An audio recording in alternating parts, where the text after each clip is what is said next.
دعا کو شرف قبولیت اور کوٹیشن کی بات درمیان میں ہی رہ گئی۔ میاں صاحب ابھی دور سے فون پر بات کر رہے تھے۔ انہوں نے متعدد بار مجھ سے ایک کتاب کی کوٹیشن مانگی تھی۔ یہ کتاب 50,000 کی تعداد میں شائع ہونی تھی۔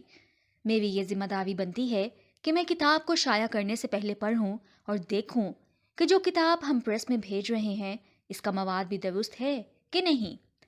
میں اس کتاب کو سرسری پڑھ چکا تھا۔ مجھے خوب اندازہ تھا کہ اس کتاب میں بہت ساری باتیں ایسی ہیں جن کی کتاب و سنت سے تائید نہیں ہوتی۔ کیا میں اسے شائع کروں؟ میں نے کئی بار سوچا کہ مالی منفعت کافی تھی۔ اگر فی نسخہ معمولی سا منافع بھی لیا جائے تو خاصی بچت ہو جائے گی۔ میاں صاحب کے احسانات بھی مجھ پر بہت زیادہ تھے۔ مجھے جب کبھی پیسوں کی ضرورت پڑی انہوں نے مہیا کر دیے۔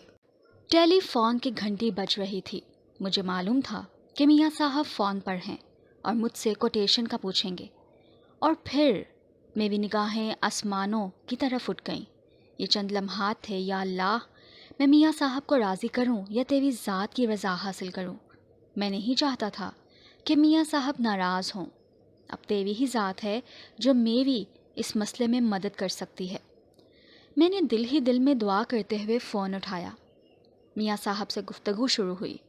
انہوں نے چھٹتے ہی سوال کیا، آپ نے کوٹیشن کیوں ارسال نہیں کی؟ میں نے ان کے سوال کا جواب دینے کی بجائے انہی سے سوال داغ دیا، میاں صاحب آپ یہ کتابیں کیوں شائع کرتے ہیں؟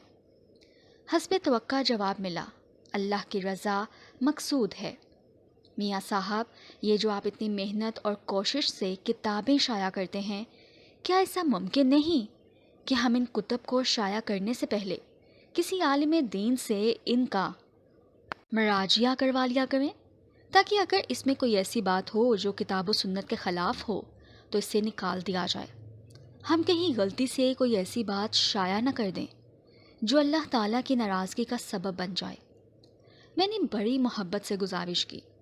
قارئین کرام، اللہ تعالیٰ نے میری دعا کو شرف قبولیت بخش دیا تھا۔ میاں صاحب کی گفتگو کا انداز بدل گیا۔ وہ کہنے لگے، ان لکھاویوں کا بیڑا غرق ہو۔ میں نے اپنے ملازمین سے کئی مرتبہ کہا ہے کہ کتب کا اچھی طرح باریک بینی سے جائزہ لے لیا کریں، ان میں کوئی غلطی نہ رہ جائے۔